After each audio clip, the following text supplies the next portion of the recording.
पंजाब कैसे सिखों के हाथ से निकलकर अंग्रेजों के पास चला गया। अंग्रेजों के बरे सगीर पर मुकम्मल कब्जे की राह में सिर्फ पंजाब ही रुकावट था। ये रुकावट पहली एंग्लो सिख वॉर्स में सिखों की शिकस्त के बाद उनके रास्ते से हट गई। इन जंगों में खालसा फौज को क्यों और कैसे शिकस्त हुई, अंदरूनी लड़ाइयों और दरबारी साजिशों की गेम ऑफ थ्रोन्स ने कैसे पंजाब की तारीख बदल दी, जानिए इस वीडियो में।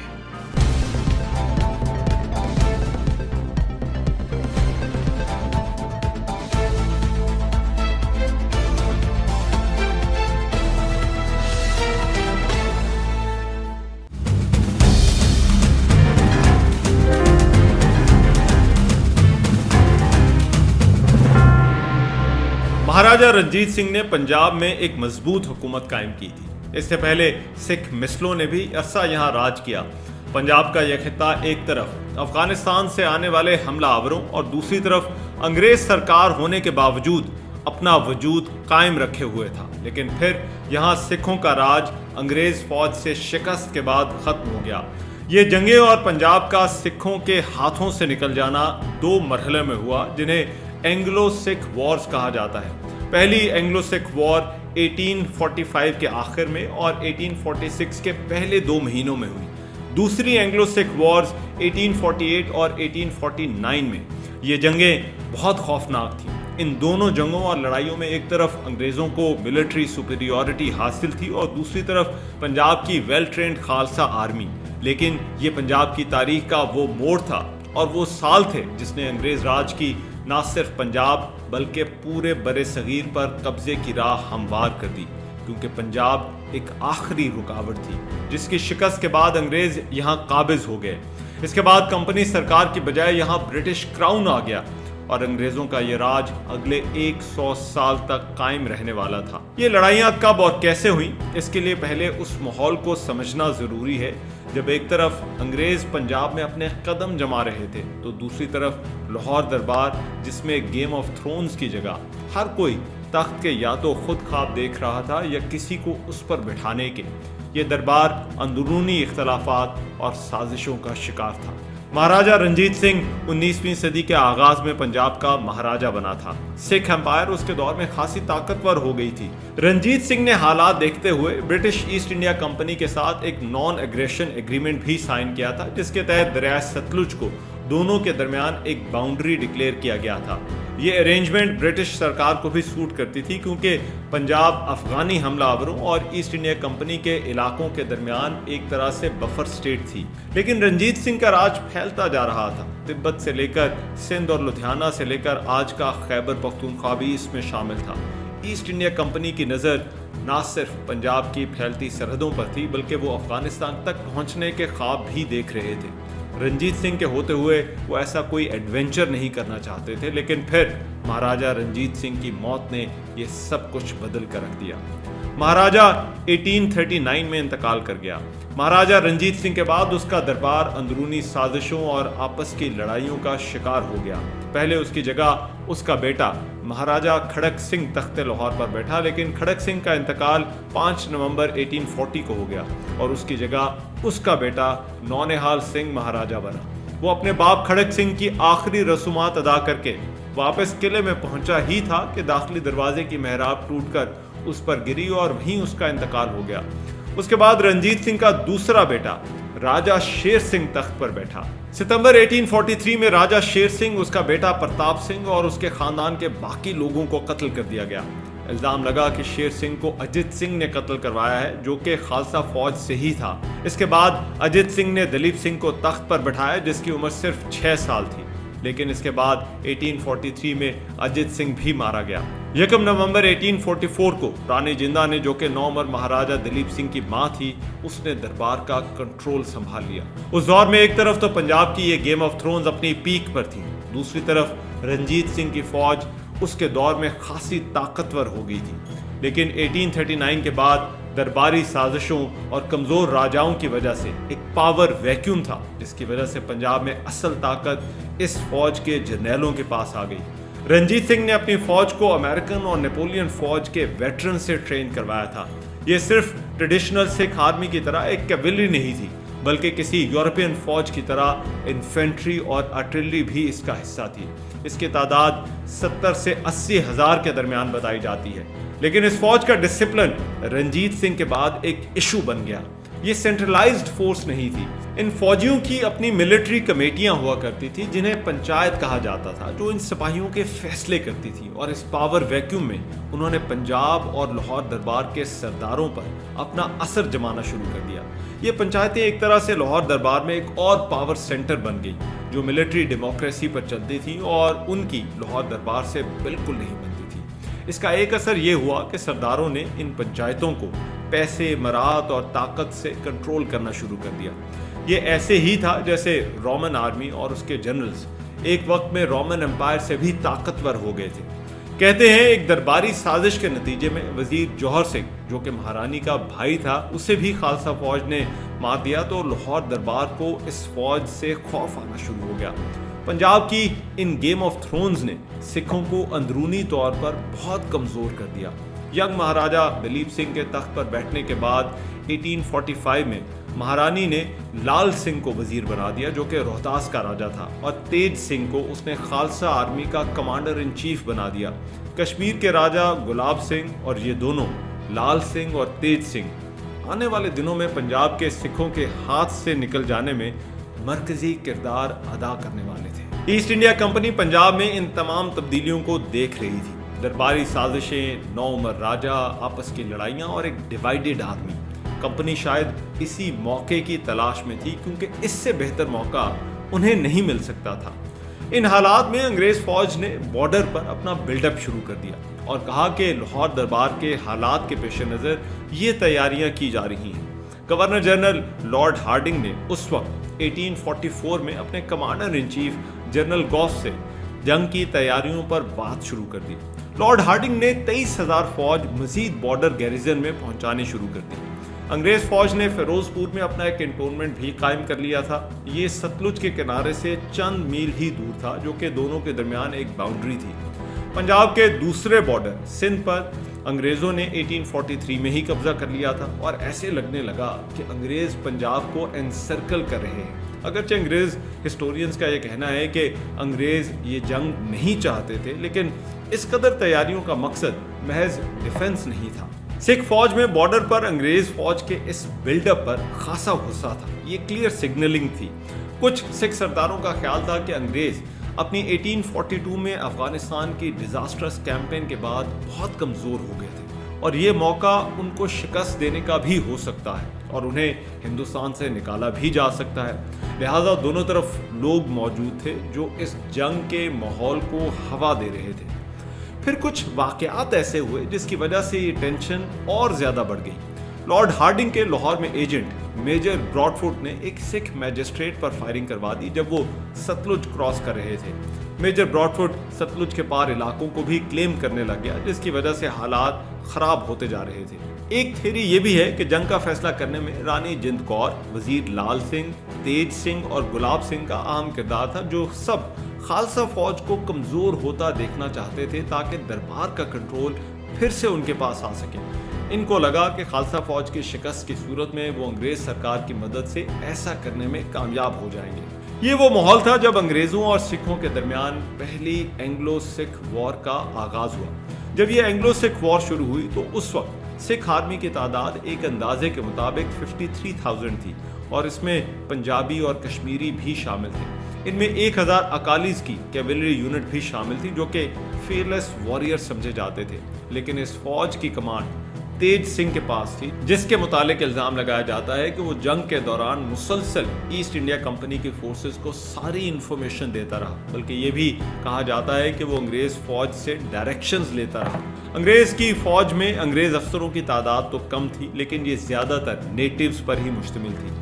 बंगाल में अंग्रेजों की फौज की तरह ये ट्रुप्स मुख्तलिफ इलाकों से इकट्ठे किए गए थे और इनकी तादाद 40,000 के करीब बताई जाती है। इनकी कमांड जनरल गॉफ के पास थी। जनरल गॉफ एक एक्सपीरियंस जनरल था और उसने कई जंगें लड़ी थी और वो कंपनी की फौज का कमांडर इन चीफ भी था। गॉफ इससे पहले south Africa, Spain, Caribbean, Portugal और फर्स्ट ओपियम वॉर्स में भी लड़ चुका था। लेकिन गवर्नर जनरल लॉर्ड हार्डिंग, जो एक तरह से गौफ का सुपीरियर था, वो इसी जंग में गौफ का सेकंड इन कमांड भी था। ये कमांड स्ट्रक्चर थोड़ा कॉम्प्लिकेटेड था क्योंकि वो एक तरह से गौफ का पॉलिटिकल बॉस भी था, लेकिन जनरल गौफ को लॉर्ड हार्डिंग की भरपूर हिमायत हासिल थी। सिख दरबार और ईस्ट इंडिया कंपनी के दरमियान इल्जामात के तबादले के बाद डिप्लोमेटिक रिलेशंस मुकम्मल खत्म हो गए। ईस्ट इंडिया कंपनी की फौजों ने फिरोजपुर की तरफ मार्च शुरू कर दिया और दूसरी तरफ सिख फौज ने भी 11 दिसंबर 1845 को दरिया सतलुज पार कर लिया। यूं अंग्रेजों और सिखों के दरमियान 1809 में होने वाला एग्रीमेंट भी खत्म हो गया। ये जंग का ऐलान था। 11 दिसंबर को सिख फौज ने 2 जगहों से दरिया सतलुज को पार किया। सिखों की 20,000 फौज तेज सिंह की कमांड में फिरोजपुर की तरफ मूव हुई, जहां ब्रिटिश गैरिजन था। दूसरी तरफ लाल सिंह की कमांड में 30,000 खालसा फौज ने फिरोज शाह की तरफ मूव करना शुरू कर दिया, जहां पहुंचकर वो अंग्रेज फौज का इंतजार करने लगे। अंग्रेज फौज सतलुज के किनारे फैली हुई थी। उन्होंने भी अपनी तमाम फोर्सेस को मूव करने का ऑर्डर दे दिया। इन फौजों का पहला टकराव मुदकी के मुकाम पर हुआ, जो फिरोजपुर से तकरीबन 20 मील दूर है और फिरोज शाह से 12 मील दूर। फिरोजपुर और फिरोज शाह के नाम को अक्सर लोग कंफ्यूज करते हैं। फिरोजपुर कैंटोनमेंट था, जबकि फिरोज शाह वो मैदान था जहां जंग हुई। अंग्रेज फौज 18 दिसंबर को मुदकी पहुंची तो यहाँ खालसा फौज से उनकी पहली झड़प हुई। ये लड़ाई भी बड़ी खौफनाक थी। दोनों तरफ का खासा नुकसान हुआ और हैंड टू हैंड भी यहाँ पर लड़ाई हुई। ये लड़ाई रात को भी चलती रही। अंग्रेज फौज खालसा आर्मी के इस हमले को पसपा करने में कामयाब तो हो गई, लेकिन उन्हें खासा नुकसान उठाना पड़ा और इस हमले ने पहले से ही ऑन द मूव अंग्रेज फौज को थका दिया। सिखों का मकसद इस लड़ाई में अंग्रेजों को मैक्सिमम नुकसान पहुंचाना था। अंग्रेज फौज को मुदकी में इस पहले हमले में ही अंदाजा हो गया कि सिख फौज को हराना इतना आसान नहीं होगा और उन्हें मजीद फौजों की जरूरत होगी। जनरल गौफ ने फिरोजपुर में मेजर जनरल जॉन लिटलर को पैगाम भेजा कि वो अपनी डिवीजन लेकर फिरोज शाह में फौज को ज्वाइन करे। इस लड़ाई के बाद दोनों फौजों का रुख फिरोज शाह की तरफ था, जहां ये फौजें जमा हो रही थीं और एक फैसला कुन मार्का होने वाला था। 21 दिसंबर को अंग्रेज फौज भी फिरोज शाह पहुंच गई, जिसकी तादाद 24,000 के करीब थी। मैदान के दूसरी तरफ यहाँ 30,000 खालसा आर्मी पहले से मौजूद थी। जनरल गौफ यहाँ पहुंचकर फौरन हमला करना चाहता था, लेकिन गवर्नर जनरल हार्डिंग ने उसे ऐसा करने से रोक दिया। वो फिरोजपुर से लिटलर की फौज के पहुंचने का इंतजार करना चाहता था। गौफ का ख्याल था कि अगर ज्यादा देर इंतजार किया तो उसे मुदकी की तरह फिर से लड़ाई रात में न लड़नी पड़ जाए। दोपहर 1:30 पर लिटलर की फौज मैदान में पहुंची। 2 घंटे तैयारी और फॉर्मेशंस के बाद अंग्रेज फौज ने फिरोज शाह में पंजाबी फौज पर हमला कर दिया। ये सर्दियों के दिन थे और साल का सबसे छोटा दिन भी था। फिरोज शाह के इस मैदान में शाम ढल रही थी और तोपों की घन गरज से यह मैदान लर्ज उठा। अंग्रेज फौज डिसिप्लिन थी, फॉर्मेशंस में अटैक कर रही थी। दूसरी तरफ खालसा आर्मी भरपूर जोश और जज्बे से लड़ रही थी और वो कॉन्फिडेंट भी थी कि अंग्रेज फौज को यहाँ हराना उसके लिए मुश्किल नहीं होगा। उन्हें अपने नंबर्स और अपनी मिलिट्री स्किल्स पर यकीन था। अंग्रेज फौज इस जंग के आगाज से ही मुश्किल में आ गई। इब्तदाई हमलों में उनका खासा नुकसान हुआ और वो पेशकदमी नहीं कर पा रहे थे। सिख आर्टिलरी फायर ने अंग्रेज फौज का भारी नुकसान किया।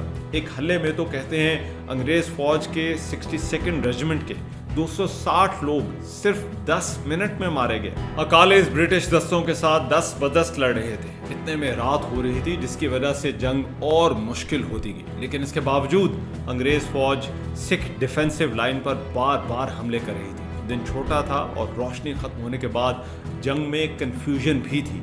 इसी कंफ्यूजन में अंग्रेज सिपाही एक मरतबा सिख कैंप के बिल्कुल नजदीक पहुंच गए और लास्ट मोमेंट पर सिख सिपाहियों को ये अंग्रेज फौजी सिर्फ चांद की रोशनी की वजह से ही नजर आए। लेकिन फिर यह अटैक भी खालसा आर्मी ने पसपा कर दिया। सर्दी और रात की वजह से दोनों फौजों ने वापस जाने का फैसला कर लिया। ये रात अंग्रेज फौज पर बहुत भारी थी, उनका खासा नुकसान हुआ था। 21 दिसंबर की रात एक सर्द रात थी और उस मैदान में अंग्रेज फौज के पास टेंट भी मौजूद नहीं थे। वो फिरोज शाह जल्दी पहुंचने के चक्कर में इन्हें पीछे छोड़ आए थे। अंग्रेज फौज को लग रहा था कि ये जंग उनके हाथ से निकल चुकी है। पंजाबी फौज ने उनकी मिलिट्री सुपीरियॉरिटी और एतमाद को एक शदीद धचका पहुंचाया था। हालात ये थे कि अंग्रेज फौज के जनरल रिट्रीट या सरेंडर के ऑप्शन पर गौर करने लगे। लॉर्ड हार्डिंग ने अपने जंगी पेपर्स भी वापस भिजवा दिए क्योंकि किसी भी वक्त रिट्रीट करना पड़ सकता था, लेकिन जनरल गॉफ कुछ वक्त इंतजार करना चाह रहा था। अगले दिन सुबह 7 बजे जंग दोबारा शुरू हुई। अंग्रेज फौज ने सिख कैंप की तरफ एक और हमला किया और इस हमले में उन्होंने सिख फौज को काफी पीछे धकेल दिया। ये उनकी एक आखिरी कोशिश थी, लेकिन इसी दौरान तेज सिंह की 20,000 फौज, जो कि अभी तक मैदान में नहीं पहुंची थी, वो फिरोजपुर से फिरोज शाह के मैदान में पहुंच गई। जब अंग्रेज फौज ने ये खालसा फौज के दस्ते आते देखे तो उन्हें यकीन हो गया कि अब उनका बचना मुश्किल है। मैदान में मौजूद थकी हुई अंग्रेज फौज में अब लड़ने की हिम्मत नहीं थी। अंग्रेज हिस्टोरियंस का खुद ये कहना है कि अंग्रेजों के सिपाही इतने एग्जॉस्ट हो चुके थे कि इस फौज को आते देखकर उनमें से कुछ मैदान जंग में ही लेट गए। उनको अब अपनी हार नजर आ रही थी और यहाँ उनकी हार का मतलब ईस्ट इंडिया कंपनी का ना सिर्फ पंजाब से सफाया बल्कि हिंदुस्तान से भी पैकअप हो सकता था। अंग्रेज राइटर जॉन ब्राउन के मुताबिक अंग्रेज फौज ने फिरोजपुर की तरफ रिट्रीट की तैयारी शुरू कर दी और ब्रिटिश और बंगाली कैवलरी ने मैदान से जाना भी शुरू कर दिया। उनके पास असलहा और बारूद भी खत्म होने वाला था। इतने में खालसा फौज की आर्टिलरी ने फायर रोक दिया और इन्फेंट्री ने मैदान की तरफ मार्च शुरू कर दिया, जो एक तरह से इशारा था कि वो अब आगे बढ़ने वाले हैं और मैदान से दुश्मन का काम तमाम करने वाले हैं। लेकिन उस वक्त अचानक खालसा आर्मी ने अपना ये एडवांस रोक दिया। अंग्रेज दस्ते सांस रोके इस सारी सूरत हाल को देख रहे थे। उन्हें खुद ये समझ नहीं आ रहा था कि ऐसा क्यों हो रहा है। इतने में खालसा फौज ने वहां से वापस जाना शुरू कर दिया। मेजर हेनरी ह्यूलॉक के मुताबिक ऐसा लगा जैसे किसी मोजज़े ने उन्हें बचा लिया है, लेकिन ये कोई मिरेकल या मोजज़ा नहीं था। जॉन ब्राउन के मुताबिक ये असल में 2 सिख कमांडर्स लाल सिंह और तेज सिंह की अंग्रेजों के साथ मिली भगत और अपनी फौज से गद्दारी थी। उसका कहना है कि ये दोनों खालसा जनरल्स जंग से पहले ही ईस्ट इंडिया कंपनी से कांटेक्ट में थे। इन्हें लगता था कि पंजाब कंपनी के कंट्रोल में ही जाएगा और इसीलिए वो कंपनी सरकार से मिलकर पंजाब में ऐसी सूरत हाल से फायदा उठाना चाहते थे। ये इसके लिए कुछ भी करने को तैयार थे। लाल सिंह के वहां आने का मकसद भी कंपनी सरकार के साथ अपनी गुडविल बनाना और उन्हें ये दिखाना था कि वो उनके साथ है, ताकि वो अंग्रेजों के आने के बाद भी प्राइम मिनिस्टर रहे। तेज सिंह की फौज जब सतलुज पार करके आगे बढ़ भी गई तो लाल सिंह जंग के लिए नहीं जाना चाहता था। उसे मजबूरन अपने कमांडर्स के कहने पर ऐसा करना पड़ा और फिरोज शाह आना पड़ा। लाल सिंह और तेज सिंह फिरोजपुर पर भी हमला नहीं करना चाहते थे, लेकिन उन्होंने ब्रिटिश फौज को भी एक आसान विक्ट्री का यकीन दिलाया था। शायद ये बात जनरल गॉफ को भी पता थी और इसीलिए एक रात पहले वो मैदान छोड़कर नहीं गया। अगर तेज सिंह की वहां पहुंचने वाली फौज उस वक्त मैदान में यह हमला करती तो अंग्रेज फौज की हार यकीनी थी, लेकिन उसने ऐसा नहीं किया। उसने लाल सिंह की फौज के पसपा होने का इंतजार किया। इस दौरान उसके कमांडर्स इसरार करते रहे कि हमला कर देना चाहिए, लेकिन उसने इस हमले को जानबूझकर डिले किया और मैदान में अंग्रेज फौज को संभलने का मौका मिल गया। उसने अपने कमांडर्स को बताया कि अंग्रेज फौज डायरेक्शन बदलकर उस पर हमला करना चाहती थी, इसीलिए उसने अपने सिपाहियों को रोक दिया। सिख कमांडर्स को भी अंग्रेज फौज के असलहे और बारूद के खत्म होने का अंदाजा नहीं था, इसीलिए वो तेज सिंह की बात मान गए और खालसा फौज वहां मैदान से विड्रॉ कर गई। एक थ्योरी ये भी है कि गॉफ की आर्टिलरी हॉर्सेस का जब एम्यूनेशन खत्म हुआ तो उन्होंने फिरोजपुर की तरफ विड्रॉ करने का फैसला कर लिया। एक स्टाफ ऑफिसर जो कि एक जनरल का बेटा था, उसने उन्हें ऐसा करने का ऑर्डर दिया और साथ ही मजीद फौज को भी रिट्रीट करने का ऑर्डर दे दिया। जब ये मूवमेंट शुरू हुई तो तेज सिंह को लगा कि ये उसे आउटफ्लैंक करने की एक कोशिश थी, जिसकी वजह से उसने अपना असॉल्ट रोक दिया। बहरहाल एक यकीनी फतह पंजाबी फौज से छीन ली गई थी, वो फतह जो शायद हिंदुस्तान में अंग्रेज राज को ही समेट देती और एक फैसला कुन मार्का होती। सिख फौज की अपने कमांडर इन चीफ और प्राइम मिनिस्टर की वजह से उनकी विक्ट्री उनसे ले ली गई। ये जंग शायद पंजाब में अंग्रेजों की आखिरी जंग होती, लेकिन अब उनको एक और मौका मिल गया और वो इस मौके का भरपूर फायदा उठाने वाले थे। इस जंग में अंग्रेज फौज के 2415 सिपाही या तो मारे गए या जख्मी हुए। दूसरी तरफ खालसा फौज की 5000 कैजुअलिटीज हुई। ये पंजाब में होने वाली उन जंगों में से एक थी जहां दोनों साइड्स का खासा नुकसान हुआ। इस जंग में खालसा फौज तो इस फतह से महरूम हो गई जो उसे मिल सकती थी, लेकिन वो किरदार जिन्होंने उसे इस फतह से दूर किया वो अभी तक सिख फौज में ही थे, बल्कि उसे कमांड कर रहे थे। उनका रोल अभी खत्म नहीं हुआ था اور وہ جو کچھ کر رہے تھے ان کا رول پنجاب سے سکھوں کا راج ختم کرنے والا تھا۔ سکھ خالصہ اس جنگ میں فتح حاصل نہ کرنے اور ان کی غداری کی بھاری قیمت چکانے والا تھا۔ اس پہلی اینگلو سکھ وار میں انگریز اور خالصہ فوج اب ایک آخری مارکے کی تیاری کرنے لگے، ایک فائنل شو ڈاؤن جو دونوں فوجوں کے درمیان ہونا تھا، اور وہ جگہ فیروز شاہ سے زیادہ دور نہیں تھی، وہ سبراؤں کا میدان تھا جسے پنجاب کا واٹر لو بھی کہا جاتا ہے۔ اگر آپ کو یہ ویڈیو اچھی لگی ہو تو بیل آئیکن پر کلک کیجیے گا اور چینل کو سبسکرائب ضرور کیجیے گا۔